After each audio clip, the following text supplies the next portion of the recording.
Well, let's go ahead and get started, everybody. Thank you so much for being here today.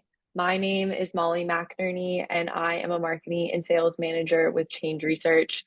My pronouns are she, her. Today, we're going to be talking about Gen Z and millennial voters. By 2028, Gen Z and millennials are expected to account for more than 50% of the US electorate. This comes at a time when America's elected leaders are getting older. The 118th Congress was the third oldest US Congress since 1789, and the average age of Congress has been steadily increasing since the early 1990s. So, given that disparity, it's more important than ever to understand the values, beliefs, and lived reality of this new generation of voters so that candidates and organizations can bridge the gap. Thinking about Gen Z and millennial voters as one progressive monolith also really misses so much of the story. And we hope this presentation helps explore and understand some of the unique nuances within this demographic of voters. So during this presentation, we will be talking about four key sections that my wonderful team members here are going to be highlighting. We're really excited that this poll was led by a largely Gen Z and millennial group of women. And I want to go ahead and give everyone the chance to say hello first and introduce themselves.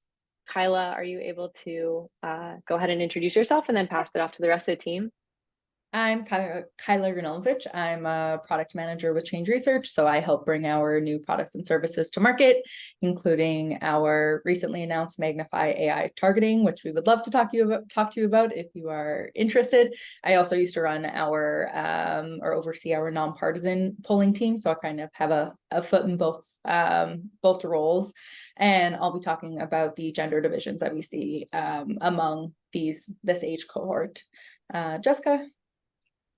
Hi, everyone. My name is Jessica Mason. I'm an analyst at Embold Research, our nonpartisan unit of research, and I'll be discussing some of the economic challenges we saw in this survey, and I'll leave it to Lizette.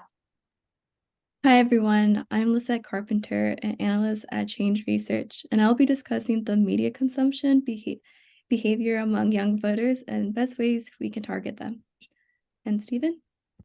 I'm Stephen Claremont. I'm director of polling, and I'm the Gen X bridge between these voters and how to elect Joe Biden in 2024. Thanks, all.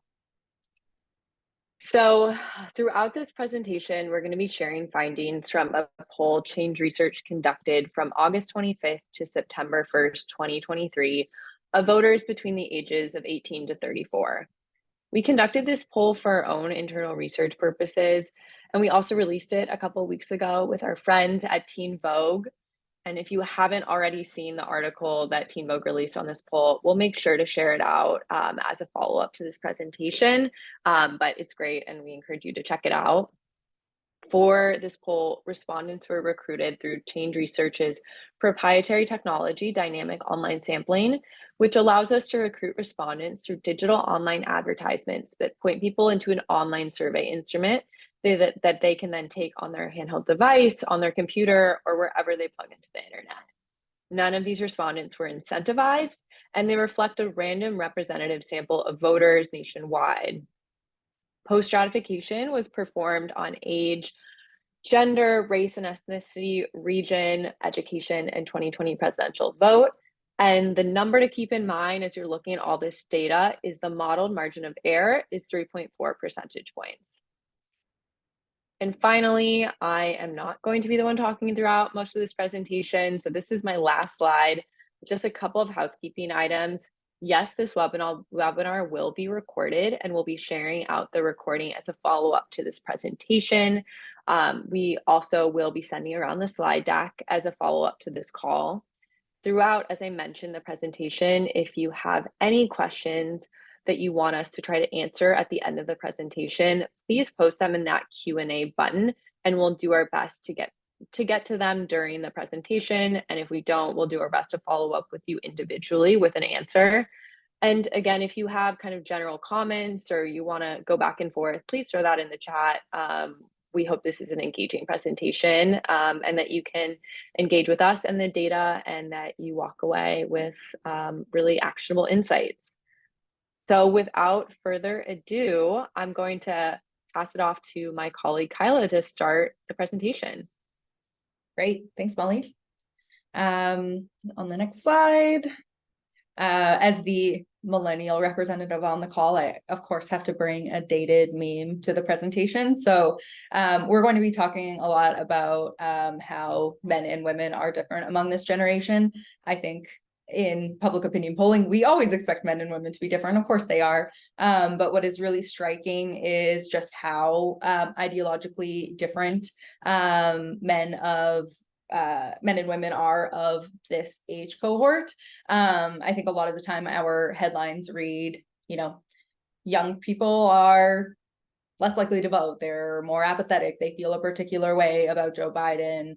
A lot of kind of grouping them together. And as we'll see on the next slide, they really are, men and women are really quite distinct from one another in this age cohort. So this is actually data from a survey that we had conducted in May. That was a really large national sample, so just under 3,200 voters. So we do have pretty good sample sizes in all of our different gender and age breaks. So what you can see is, yes, women tend to be more progressive or liberal than men in every single cohort. But if you look at our voters older than 50, the differences are pretty mild. Women are a little bit more likely to be progressive. They aren't that different in terms of the percentage that would consider themselves in kind of the more conservative side of the political spectrum. That starts to really change when we think about Gen X, so those that are 35 to 49. Women are a lot more likely to consider themselves to be progressive. Men are more likely to be conservative, but that gap just continues to widen and is much wider among those under 35. So women under 35 are really, I would describe them as ideologically cohesive, more so than we've seen across other generations. So 58% of women would consider themselves to be progressive or liberal. And you can just see how tiny the portion of women under 35 who would consider themselves to be conservative. Men, I think a lot of the time in our public discourse, when we talk about young men, I think we really focus a lot on conservative young men. So we'll talk about Joe Rogan voters or listeners. We'll talk a lot about, the loneliness crisis among men, among like really online kind of conservative topics. But really, men under 35 are simply polarized. It's also the most progressive group of men, which is maybe not surprising. We expect young people to be more progressive. But you also see that moderate group is a lot smaller than in other generations. So I think where they're really kind of a product of the current political discourse, they just tend to be a lot more polarized than other groups. On the next slide, we can see how this fits into a historical context. So we borrowed this data from Pew Research. It's asked differently. They had asked people to place themselves on an ideological spectrum for both liberal and conservative views. And you can see women tended to evaluate themselves a little bit more liberal than men. This is almost 25 years ago in 1999, but those differences are so much more subtle than they exist today. And not just among young people, among all age cohorts. And also you can see just how many more even young women and men would have considered themselves to be conservative 25 years ago. And that really has fallen quite considerably. One, I think, really important piece of context is how these voters are viewing the economy. So we had asked how favorable or unfavorable people view capitalism and socialism. So for every single cohort, but women under 35, voters have a more positive view of capitalism than socialism. We see women tend to be a little bit more open to socialism, but when you look at that cohort of women under 35, they're almost twice as likely to have a favorable view of socialism than capitalism. I don't want to overstate it to a certain extent. It's not that all women under 35 are socialists. It's 43%, so it's still a minority view. But I think what is really jarring is that only a quarter of women under 35 have a favorable view of capitalism. And when Jessica talks about the economic reality of young people, I think you will understand a little bit more of why these attitudes are the way that they are. One thing that I really want to call out is, of course, in this age group, but across all age groups, not everyone fits within the gender binary. We asked our gender question in an inclusive way, so that allows people to identify beyond just male or female. So we find that those who identify as non-binary or transgender are almost uniformly progressive. So 75% would consider themselves to be progressive. Another 11% are liberal. And we find that they're really deeply engaged with voting and other civic action. And if you would like more insights on that particular group, we would be happy to dig into it a little bit more for you. One last kind of section, we had collected some data related to dating and politics and dating. And I think that was the piece of the Teen Vogue piece that got the most coverage and traction. And what we found is that the personal is very, very political for this generation. Political views are really shaping how people select a partner. I would guess more to a greater degree than has existed in other generations. If we go on the next slide, we had asked a question, do you consider each of the following behaviors or traits a green, beige, or red flag in a partner? So if you're not 25 and living on TikTok, I'll explain a little bit more of what that means. So a green flag is a positive attribute, something that would make someone appealing to you. A red flag is like a deal breaker, something that makes someone, kind of disqualifying. And a beige flag would be like kind of neutral to positive, like sort of somewhere in between, but a little bit of a positive lens. So when we look at green flags, we see some commonalities between men and women. They read, they research the best deals, they look better in person. Those are all considered to be top green flags. For women, they would also add, they say Black Lives Matter, and they take candid photos of you. For men, some additional top green flags are they're not on social media. They say there are only 2 genders. They own a gun. And I think this was like a really interesting sort of like sleeper data point for us, that they prefer cow milk over non-dairy milk, which is a very interesting green flag. And then on the next slide, we have our red flags. So I think what you find in the red flags, the items that are kind of disqualifying, you see just how infused politics is. Of this very comprehensive list of items that we tested, for women, the worst thing that you could be is a MAGA Republican. 3/4 of women would consider that to be a red flag. Majorities of women say they have no hobbies. They say all lives matter. They say there are only 2 genders. They are so unbothered. They never ask for details. They identify as a communist. They listen to Joe Rogan. They identify as conservative. They refuse to see the Barbie movie, and they don't care about politics. A majority of women under 35 consider all of those to be red flags. If you're a man under 35, the worst thing that you could be is a communist. Other red flags are identifying as a MAGA Republican, having no hobbies. They say all lives matter. They are so unbothered. They never ask for details. And this might be a bummer to some of the women on the call. They're into astrology is also towards the top of the list for men. I think for men, you can see some of the items being a little bit in conflict with one another. And again, that's reflective of how polarized that generation or that group of men are. I think to sort of bring this back to politics, I think relationships are political, but to bring this back to kind of capital P politics, this, to me, this data points to the opposite of an apathetic group. I think this is actually points to a group with very high ideological standards. So I think when you see voters maybe being, young voters being less likely to turn out or being unimpressed with who they have on offer, I think it's actually more of a reflection of not meeting these high standards as opposed to not caring about the issues, because they obviously care about the issues. They won't date someone who doesn't agree with them on a lot of these things. So I'll pass up to Jessica now. Thanks, Kyla. So Kyla really went over what makes this generation not a solid block, but in some ways where young millennials and Gen Z are united is in the economic challenges they face. When examining this data, we found that young voters hold an incredibly negative economic outlook. These young voters' perceptions, additionally, of the nation overall is very much linked to their perceptions of the health of the economy from a national to a local scale. Moreover, this pessimism is very much connected to an overwhelming sense that a middle-class lifestyle is just no longer possible. I also want to call out that I am speaking in dramatic terms because the data very much calls for it. As we'll see, the picture that these young people paint of their economic present and future is incredibly dire.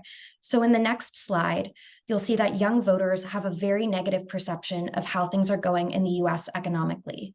Only 8% of young voters believe that the national economy is excellent or good, while 2/3 of young voters believe that it's poor.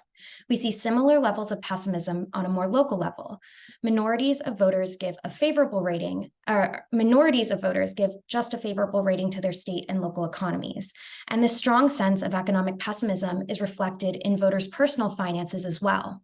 Only 23% of young voters describe their personal finances are excellent or good, while 35% say fair, and 40%, that's 4 in 10, describe their personal finances as poor. Given these economic realities, the American dream feels out of reach for many. Currently, just 23% of voters think the American dream is achievable, while half, 50%, believe it was once achievable but no longer is, and 27% think the American dream has never been achievable. Young voters' assessment of the economy is very much grounded in their spending. In other words, based on our findings, it would be dismissive to say that the economy is actually doing really well and young voters just aren't realizing it because their economic reality says otherwise. A really key example of this is housing costs. We see that just over half say that they feel that they are spending more than they should on housing. And when we followed up to ask what percentage of their income is going to their housing costs, we see that 61% of young voters spend over the recommended 30% of income on housing costs, with 28%, nearly 3 in 10, spending more than half their income on rent or mortgage payments. And struggles with high cost of living have a clear impact on spending habits, resulted in constricted consumer spending. Large portions say that they're spending not enough on vacations and travel, concerts and live events, gifts and clothing, non-essentials that middle-class Americans can in theory afford, which to me highlights the limited financial freedom that many young people are facing. Given the economic reality that many young voters are experiencing, we see a generation that does not have the economic autonomy to achieve what used to be considered the hallmark of a middle-class lifestyle. Large majorities of young voters are not confident that they will ever retire, own a home, have a 3-month emergency fund, or start a business.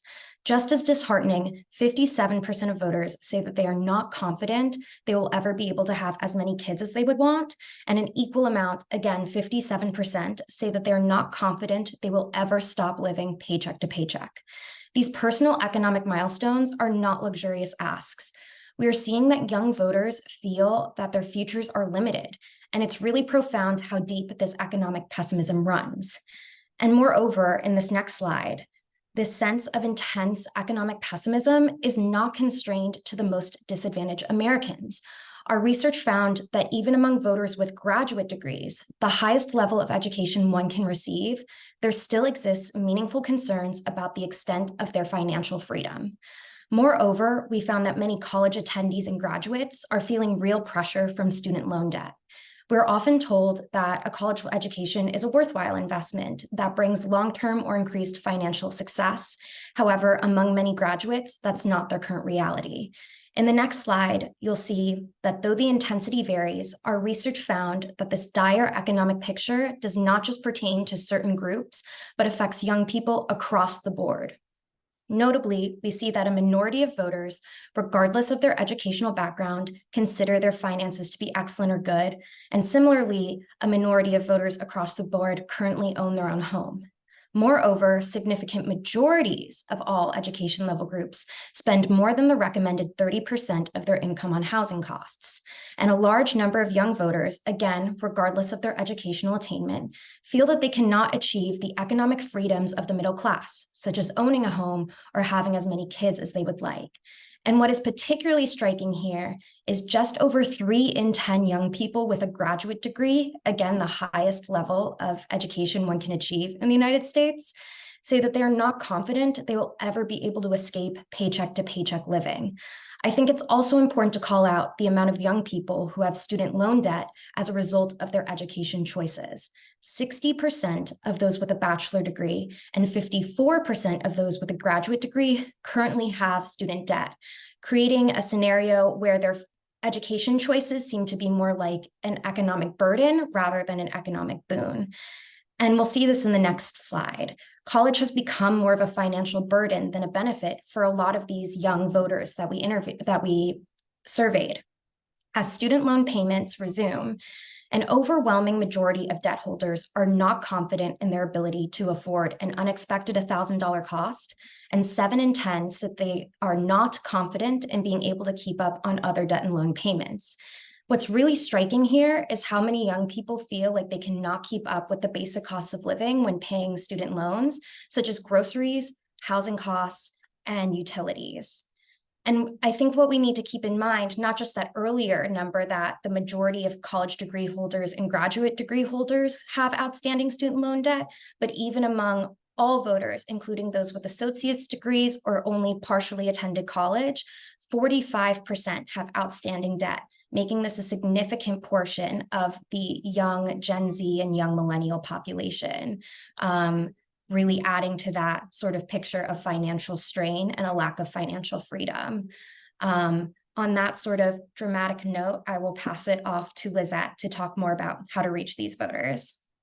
Thank you, Jessica. So yes, shifting gears, we're now going to discuss media consumption behavior among young voters and best practices elected officials and candidates can take when reaching out. First off, we find that young people exhibit a strong proclivity for using their phones, often staying plugged in for an extended period of time. When asked on an average day how much time you spend on your phone, a majority of respondents say that they spend more than 3 hours, and just a third say that they spend 3 hours or less. We broke down the results by groups on the right, and we found that the data shows significant differences based on both gender and political affiliation. First off, we found digital connectivity is particularly pronounced among Gen Z individuals aged 18 to 24, Democrats, left-leaning people, and women aged 25 to 29. Further down on the list, we find Republicans, millennial men aged 30 to 34, people who self-identify as MAGA, and those who altogether try to avoid the news tend to limit their phone usage to 3 hours or less on an average day. So in all, more Democrats are spending time on their phones, most likely online, than Republicans.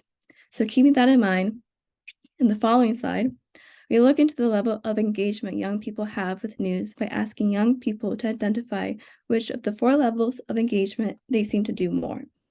So firstly, a quarter of young people self-report into the group that proactively try to stay up to date on the news. About a third self-identify in the last 2 groups, which include 1, people who passively consume the news even when there's a big news story, and 2, people who try to avoid the news altogether. But I want to emphasize that a substantial proportion of respondents say that they proactively consume news when there's a big news stories, but otherwise are passively consuming it. So they're more of a middle ground. Because we see that this trend exists among most groups. So to the right, we see that results broken down comparing women and men by various backgrounds. And for each background, with the exception of Black young voters, more men than women say that they are proactively trying to stay up to date with news. On the other end of the spectrum, a significant proportion of pure independent women, which is an important group for Democrat candidates to reach and persuade, say that they try to avoid news altogether. There's also a small proportion of pure independent women saying that they take a middle ground approach when consuming news, which is a behavior we see more of in most groups. But in all, the groups who say that they are more Proactively staying up to date with the news include pure independent men, Black women, millennial men aged 30 to 34, Black men, and Democrat men.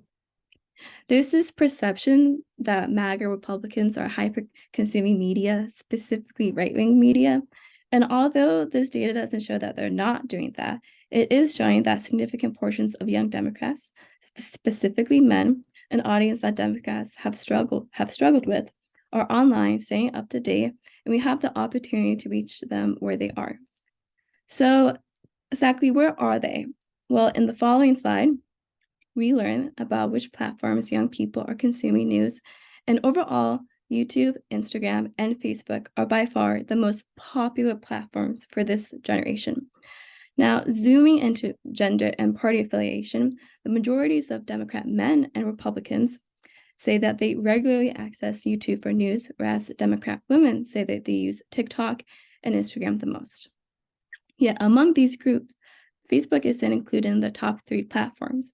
Instead, we see more millennial women and men using Facebook for news, whereas less than half of all Gen Z respondents use Facebook, let alone use it for news.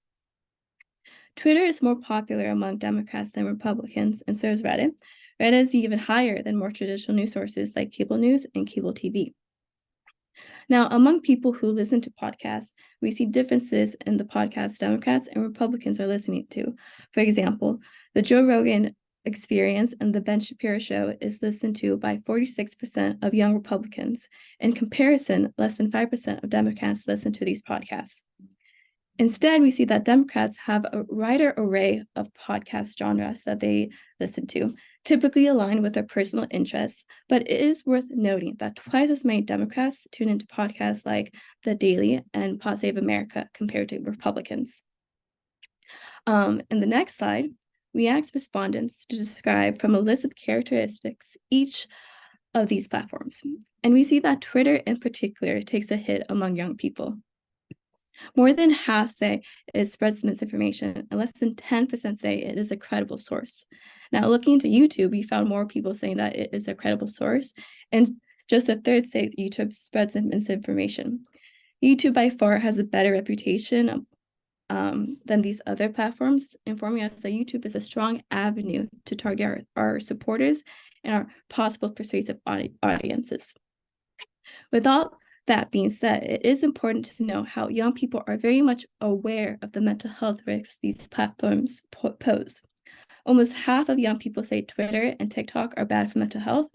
Then another 2/5 say that Instagram is bad for mental health. Meanwhile, a significantly less percentage of young people say YouTube is 1, bad for mental health, and 2, that it spreads hate. So once again, we're seeing young people viewing YouTube in a better light than they do with other social media platforms. And like we learned earlier, YouTube is the most regularly accessed platform for consuming news. We need to keep this in mind when we're reaching out to our audience. So we understand that young people are plugged in, but we also want to know how they prefer getting information about elections and candidates running for office. And we found that majorities of Democrats prefer online avenues, such as visiting a candidate's website, stories in the news, and through social media. Although less Democrats prefer receiving information through ads, even less Democrats prefer receiving information from candidates or the volunteers in person or over the phone. In the following slide, we asked Democrats which of the following online actions do they approve of from candidates and elected officials. Well, first and foremost, Democrats appreciate when candidates and elected officials try to engage with young voters. Young Democrats also approve of candidates and elected officials when they debate members of other parties and when they respond to constituent comments. Remarkably, when we asked respondents which officials have a social media presence they resonate with, young Democrats wrote in Alexandria Ocasio-Cortez, Bernie Sanders, Katie Porter, and John Fetterman, while young Republicans wrote in Vivek Ramaswamy and Donald Trump. Further down the list, we see both Democrat women and men not approving as much when candidates and elected officials create content with a social media influencer or a celebrity. They have even less approval of elected officials and candidates who do not have a social media presence or when they engage with trolls. So not only is Michelle Obama telling us to go high when they go low, the data is as well. Moving forward, we asked young people if they care a lot about an issue would they ever do any of the following civic actions, and we see that Democrats are more likely to participate in almost all of these civic actions listed than Republicans. Majorities of Democrats say that they would sign a petition, volunteer, donate, protest, attend a political rally or fundraiser, write, and even call a politician's office. Among all of these civic action items listed, only attending a public meeting on town or school affairs do we see Republicans more likely to participate in that than Democrats. So not only are Democrats willing to engage in various civic activities, they are willing to volunteer and donate money for various issues and causes. These issues include protecting abortion rights, fighting climate change, fighting racism and discrimination, and supporting LGBTQ+ rights. And as you can see, the list goes on, and we see majorities are willing to engage in civic actions for a number of issues. So simply put, young Democrats deeply care, and they care enough to participate in the work that we are doing today. Thank you, Lizette. And I am going to talk about the 2024 election and perceptions of Joe Biden, Kamala Harris, Donald Trump, Cornel West, as we think about where we're going. And what we've found pretty consistently in our polling, certainly over the last year, is this election is actually kind of simple. If you approve of the job that Joe Biden is doing, you're going to vote for him. If you strongly disapprove of the job he's doing, you're not going to vote for him. And the election is essentially going to come down to those who now currently somewhat disapprove of him. This is a nationwide survey, somewhat disapprove of him in 6 states. That's what's going to determine this election. So it's no surprise, every single poll shows that a majority of voters of all age group disapprove of the job that Joe Biden is currently doing. The thing that we find consistently, and this is the 35+ data, is from a recent national poll that I did for a different client. And if you could just compare, like, of the people who disapprove of Joe Biden, the ratio between strongly and somewhat is much narrower on what young voters than it is by older voters. And these, as we'll see, are the voters we need to persuade and bring out for Joe Biden, which a lot of them already are. So we asked about a whole variety of key figures in American life right now. And as you can see with young voters, Joe Biden, Kamala Harris, Donald Trump, majority view them unfavorably. However, with these young voters, 2/3 of them are strongly unfavorable towards Donald Trump. That's about double the strongly unfavorable rate as Joe Biden and Kamala Harris. And it's not like these voters might dislike the people who are currently in power, but they are overwhelming. They are net favorable towards Barack Obama. And Cornel West is largely voters don't know about him. 3/4 are either never heard of him or in the very sort of soft, neutral opinion. And only 13% are favorable towards him, which is important when we look at the matchup between him and Trump, is to know that voters aren't necessarily responding to him now, they're responding to the idea of an alternative. And when we looked at the people who soft Biden disapprove, those who somewhat disapprove of Biden now or unsure, which in this group is almost 1/4 of this electorate, they're generally unfavorable towards Biden and Harris, not strongly. They detest Donald Trump. 82% strongly unfavorable towards him. Trump is not going to be the option for these voters.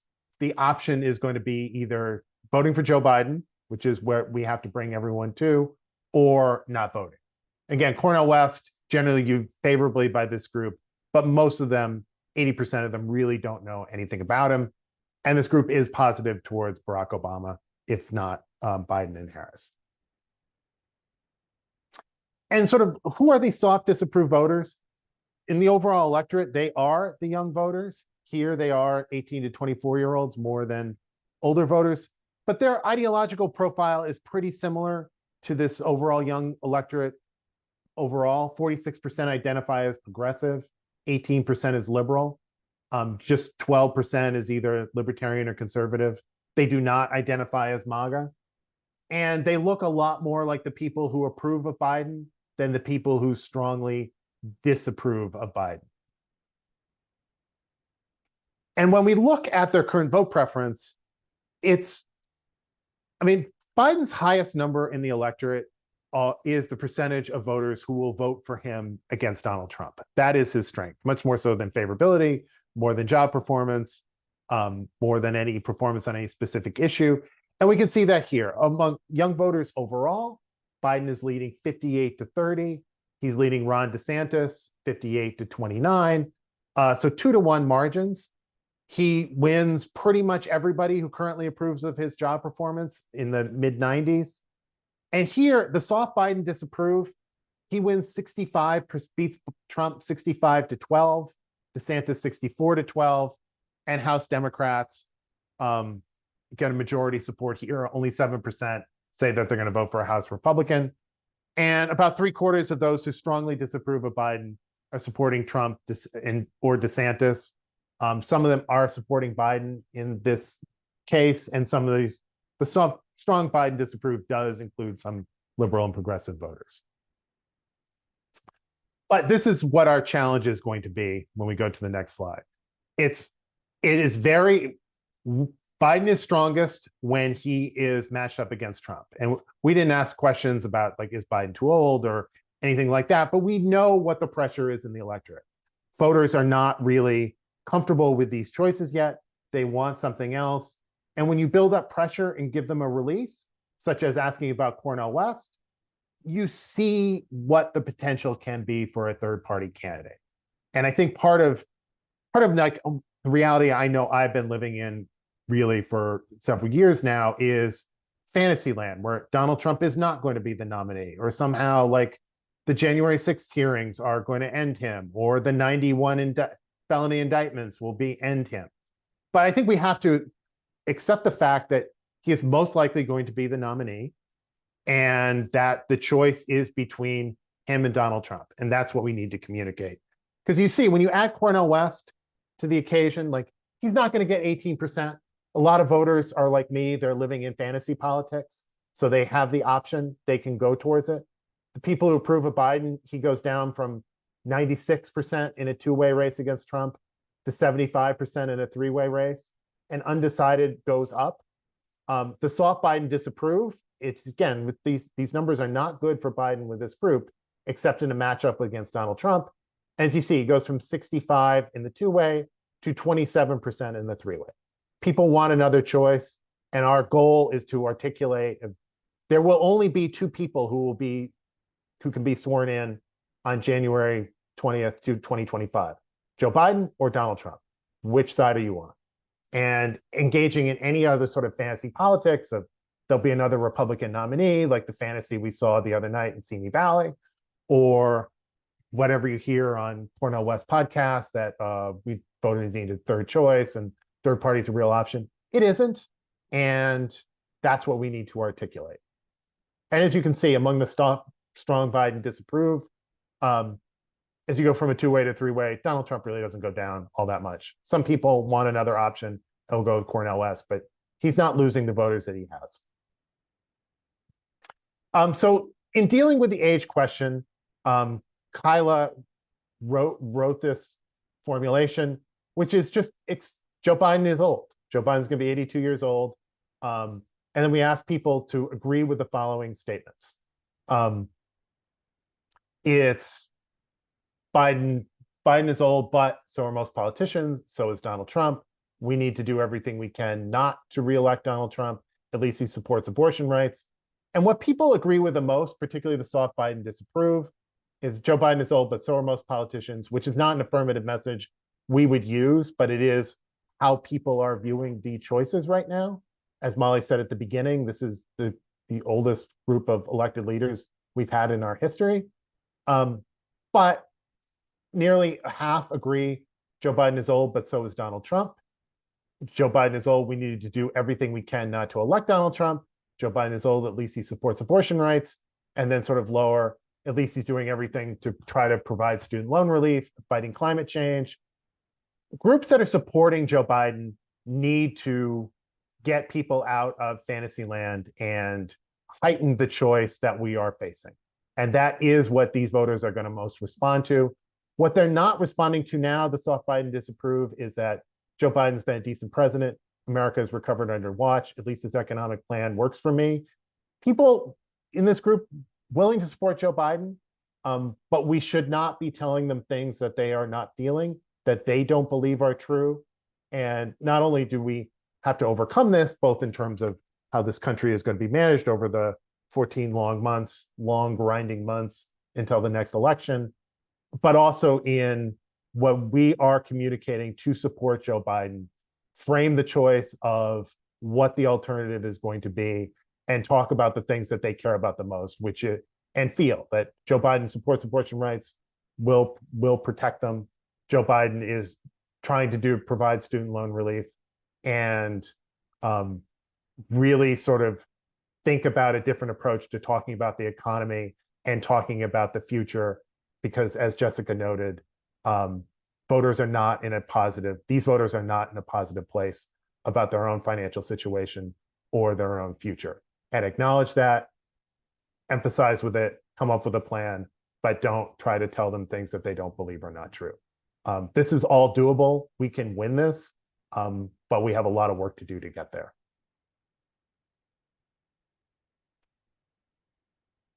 All right. Well, thank you so much, everybody. We have a couple of minutes to try to respond to some of the questions you all shared. Trying to pull up some of our questions that we had. If you have any, please, oh, apologies, the chat I see was having some issues there. Thank you, Kyla, for handling. But yes, please put that in the Q&A or in the chat button if you have any questions you want to ask our team. I'll just get us started. And as I said, please post away if you have anything you want us to expand upon. I'm curious, and this is a question for all of you, what would you tell a campaign right now based on this data who's looking to communicate with young voters? What is some of the key takeaways for how this data would inform how you might recommend someone run their campaign? And again, anybody can answer. I'll start. I would say it's the importance is honesty, authenticity, and to focus entirely on like why voting for you is going to matter for the future, both for the individual voter the person's talking to and societally. It's communicate your values in clear, straightforward ways, and to be creative in how you're reaching voters. Door knocking and phone calls are great, but as Lizette showed, that might have been the right strategy for 2004. It's not necessarily the right strategy for 2024. You've got to use every channel that's available. Anything else, God? I would add, I would be really internalizing the economic data that Jessica shared. Like the one slide about how confident are you able to achieve these different economic milestones. Like, I think it's worth going through that list and pausing on each individual item, especially if you're like maybe a little bit older than Jessica, going through and thinking of your economic reality when, say, you were 25 years old, or how you conceived of what was possible for you. I think it's just a vastly different world. And I don't think that culturally and politically we're like fully internalizing how different and dire it is for young people. Like, I think of that whole section as like an advocacy effort, is like young people are like screaming about how unaffordable their lives are and how they're not going to be able to live the kind of future that you have. Like, to pick out one of the data points, I think it was 57% of young people are not confident that they'll be able to have as many children as they want. Like, that is such a limiting dynamic. Like, nothing is more personal, I think, than the decision to have children and how many children and what your family looks like and all of those kinds of items. And just having that completely taken out of your control by the economic reality, I think I would be really thinking of that a lot, and really thinking of policies that meet that moment. Like, little tweaks, little policies around like income tested, like this is everyone pretty much of young people. Like look at the table of the differences by education. If you have a graduate degree, you are still most likely to not be confident you'll be able to buy a home someday. Like all of these things are like speak to a really desperate economic situation for this generation. So I'd be really thinking of that. It's not just, obviously young people care a lot about like social policies, like you saw in all the data, the dating data about like you know, it being a red flag, saying that there are only two genders, different items like that stuff is all obviously very important, but it is not the beginning and the end of your outreach strategy to young voters. I would be really thinking of like hard economic policy that appeals to them. Mm-hmm. Yeah, I completely agree. And the data is depressing, but we all need to be internalizing it. Tracy had a question, and I'm not sure if we asked about this, but she asked, where does democracy fall as an issue with this cohort? And yes, Tracy, we will send a recording of the webinar out with everyone who RSVP'd. But did we ask at all about democracy? Did that come up in any of the top issues that we looked at? And how do you, if you have any insight onto how this cohort is thinking about the future of the American democracy? I don't know that we had anything specific about it in this poll in terms of ranking it alongside other policy issues. What I would say is, let's say if you look at the reaction to the current Republican Party, like you look at the reaction to MAGA Republicans, you look at the reaction to Donald Trump, I think you can read between the lines of like a lot of concern regarding the state of our politics and who's on offer. I do think it's, yeah, definitely an area that we could do more exploration. We probably do have a bio update on it. I don't know, Stephen, if you want to add anything. I would add in, I think it's always important, as Jessica mentioned, financial freedom. And when I've done surveys of young voters recently, like generally young voters believe that the majority that they have personal freedom. They don't feel like they have financial freedom, and they don't feel like there's foundational freedom in the United States, which includes the right to vote. That's viewed both ways, from people on the right believing that elections are rigged and votes aren't counted, and then on the left of like what the threat is. But I think you can see pretty clearly the response to MAGA, Donald Trump, Ron DeSantis. All of these people are they're unpalatable for a lot of reasons, and that is one of them as well. Mm-hmm. I want to direct one of these questions to Lizette. Lisa asked, how important is it that the messenger match the younger cohort with these key issues? Match the younger cohort with these key issues. I'm curious what your thoughts are in response to that question, thinking about the importance of the messenger for talking to these young voters, and what came up when I know we asked that question that was open-ended about what are other elected officials that young voters call out as doing a good job. What's your response to, do these folks need to be young, or sort of what are young voters responding to that in terms of what makes a good messenger?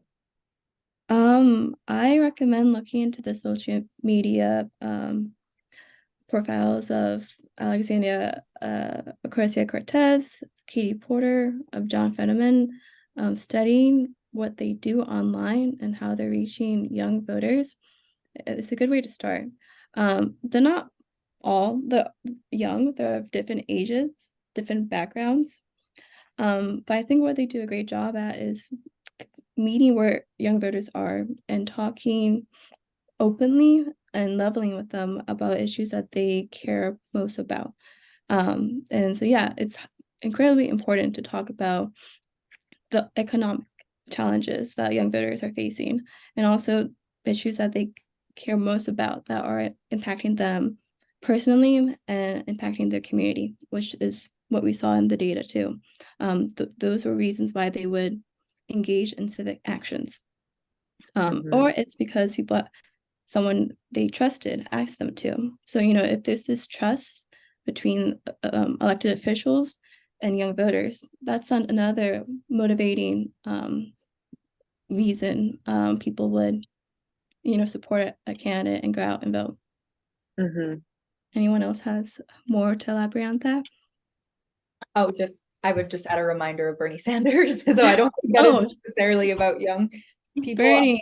Yeah, exactly. Yeah. Like what I was saying, people of all backgrounds, not all just young, I think it's, I mean, this is kind of like well worn, but it's like authenticity. If you would look at those, the tactics used, very specific to the person, like Katie Porter's signs, her posters, like that's, I feel like no one before she did it and did in such an authentic way. I think no one would have thought that would be a tactic that would break through.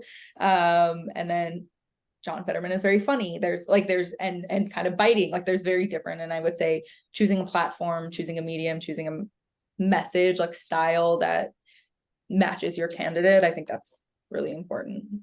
Mm-hmm. And I think a last note here too is not overwhelmingly common, but another common Democrat often mentioned in our open ends was Jeff Jackson of North Carolina, whose seat is going to be redistrict.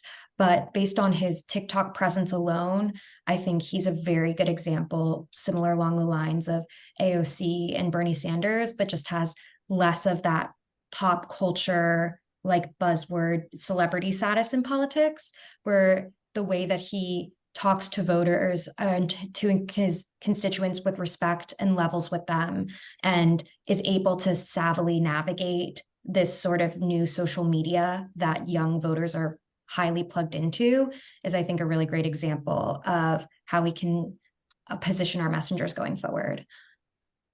Yeah, I think those are all great points, and you make a great one with authenticity.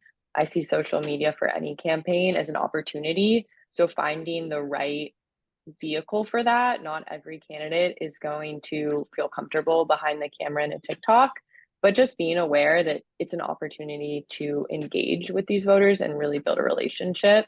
And also know that, that's where voters are looking for their information. So you should think about having an Instagram account and just finding different social media platforms where you can provide information about your candidacy or your issue. Just show images of joy. Like there's Michelle Lujan Grisham when she was running for governor in New Mexico. Like her own Instagram feed, she wasn't like talking to camera or talking about policy. It would just be her dancing at a parade or a fiesta. Like her in front of people smiling and having a good time was the sum total of her Instagram presence. And it was highly, highly effective. And didn't continue that as governor. And I would recommend that anyone does it. Just showing yourself around other human beings and everyone looking like they're happy. And that's a message in and of itself. Ethan has a question about making the clear alternative, or really clearly communicating the difference between Biden and Trump to voters. And we talked a bit about the negative reasoning, but do you think there are issues that we could focus on to turn out young voters and to clearly differentiate between Biden and Trump that are positive reasonings? Keeping in mind that we want to not dishearten young voters. So are there recommendations from this data on positive messages that communicate that difference clearly? I think focusing on Donald Trump's actual record as president is like, he provided the largest tax cut for the wealthy and corporations in history. Joe Biden is trying to do the opposite and having tax cut enforcement, minimum global tax, and belief that everyone has to pay their fair share, and they won't under Donald Trump. I think there's all sorts of things that Joe Biden has done on fighting the pandemic and fighting climate change that can be framed directly as what the choice is for the future. Are we going to continue to pollute the planet, or are we going to try to do less? Are we going to basically provide no accountability to polluters, or are we actually going to try to build a green economy that delivers for everybody? Yeah, only one who cares about you and one who cares only about himself. Joe Biden's running for president to do lots of good things for different people. Donald Trump is running for president, to be honest, let's be honest, to stay out of jail. I mean, it's you can do a contrast that is very positive about us, but also being very negative towards the other side. And the fact that they're going to endorse Donald Trump again, just that's their greatest vulnerability, and we've just got to exploit it. I want to just jump in. Kyla, I think, made a really great point that we're seeing that based on how voters are reacting about their own personal lives, these young voters are not necessarily apathetic. They actually do really care about politics. And I think that if we approach young voters with a sense that they do want a better future for themselves and a better reality for themselves, that they're not just apathetic, they're just very strongly negative and pessimistic, I think that we have a better chance of mobilizing these young people to sort of rally against Trump rather than staying at home and accepting that potential reality. Mm-hmm. So we have time. Oh, sorry, go ahead, Kyla. I would add one thing. I mean, I do agree campaigns should have positive, and I think that they should have negative messages or contrast messages. I think someone earlier, maybe we missed it, had a question about when do young voters show up? And I think that they show up when it's clearly demonstrated that there are high stakes or there's really someone to rally behind. I think of the abortion issue. I think of specific candidates or preventing specific candidates. I think like young voters voted for Obama, young voters voted against Trump. I'm Canadian, so young voters voted for Trudeau at the time. Like I think that there is a personality element, and then I think there's an issue-based element, and sometimes it's maybe not always clear. And this is one of the great communications challenges, is like, how do you bump up the stakes of specific policy areas we also know they care about? I think someone had put in the chat talking about the IRA. I would guess that the awareness of that policy is quite low, even though it's an issue young voters care about a whole heck of a lot. So figuring out how to like break those policies down and make it something worth preserving, which is much more easily said than done. Mm-hmm. All right, well, we are close to a time. I will ask one more question and let maybe Jessica or Lizette jump in if you have an answer, but we talked a lot about some of the key stories here. If you were to end it with what's your key story that you think this data tells that you want everyone to know, what would you say it is in a couple of sentences? And Lizette and Jessica, jump in if you have a response to that. I'll go ahead and start. I think for me, partially framed by the economic data, but also by our more political data as well, is I think a really key frame of this story is just this overarching sense of pessimism. There's a lot of disapproval of all the candidates on the field, of both Democrats and Republicans in Congress and the Supreme Court. In addition to this economic negative outlook, there is just also a negative outlook about how the United States is the trajectory overall. And while that is kind of a sort of negative view of the story, I think that is both a wake-up call and something that we can use in order to find ways to ensure that we're shaping a future that these young people can look forward to and are going to be engaged in. And I think Lizette's data especially is that these voters, despite that negativity, are ready and willing to engage in the causes that they care about. And so creating those opportunities is going to be essential. I just want to add to that. We have a great opportunity right now to reach this generation of voters because they are willing to support the issues that we care about. And so in order to do that, like Jessica was saying, we have this wake-up call. We have to arise to this occasion and show that, we understand their frustration with a variety of issues, including their economic struggles. And we're going to meet them where they are, and we're going to, address those issues. We're going to address those issues that matter the most to them, because this coalition of voters can really make the difference here for Democrats. So this is a great opportunity for us to mobilize young people in America. Well, I think that is a fabulous way to end the presentation. Thank you, everyone who was able to join for this presentation, and we will be sending out a recording of the webinar and the slide deck for everyone who registered. Thank you so much for your time, and we will